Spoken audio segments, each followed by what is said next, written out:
animation. We want to talk about animation. Is it okay? Sure.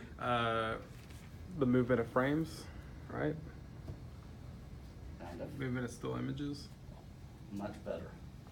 It is the illusion of movement by playing back a series of still images at a fixed rate. If you think about a video, really what it is just a bunch of frames stuck together at a fixed rate. We call that the speed at which it plays back, frames per second, or the frame rate. And so what we're doing is we're going to be working at 30 frames per second. And one of the challenges that you're going to run into is the timeline's going to look this big, and you're going to render it out and realize you only have 3 seconds worth of video. Because when we're working 30 frames per second, everything adds up. So if we were doing a 20-second video, how many frames do we need?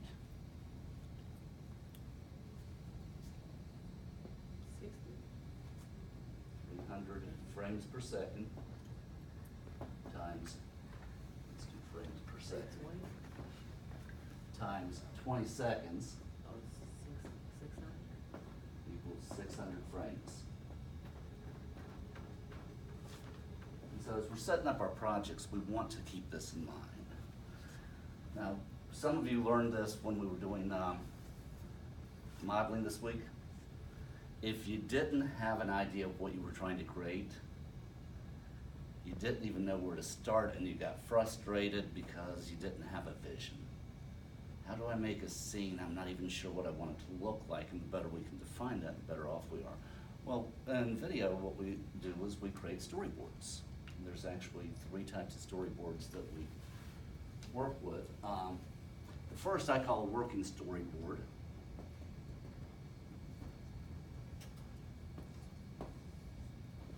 And the reason I call that is that I usually do this in pencil, so I can add to it and change it. But so the ball is going to start off here, and from frame 0 to frame 29, it's going to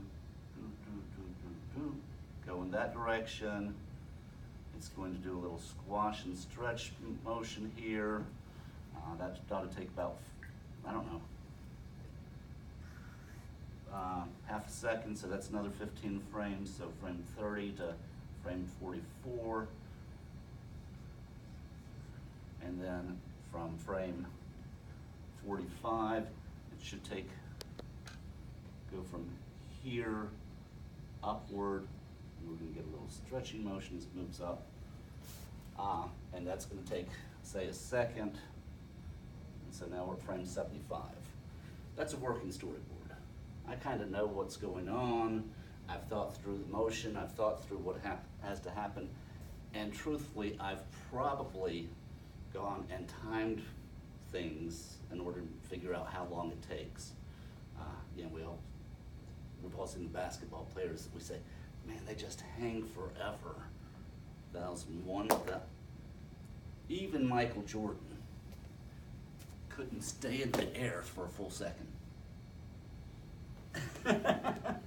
So it's 30 frames to jump up and come down if we're really taking into account motion, and we tend to exaggerate that as we're working. What we're going to run into here is because when we try to do a playback in our screen, it's having to process, so it's going to most likely show up in our work windows much slower than the actual playback is, so we have to trust our timeline and have to trust our numbers. We can generate previews and see it from time to time, but when we're just working and kind of scrubbing through our window, it's going to cause, we're going to want to take that into consideration. Okay, the next thing that we have this working, and we have the dope sheet.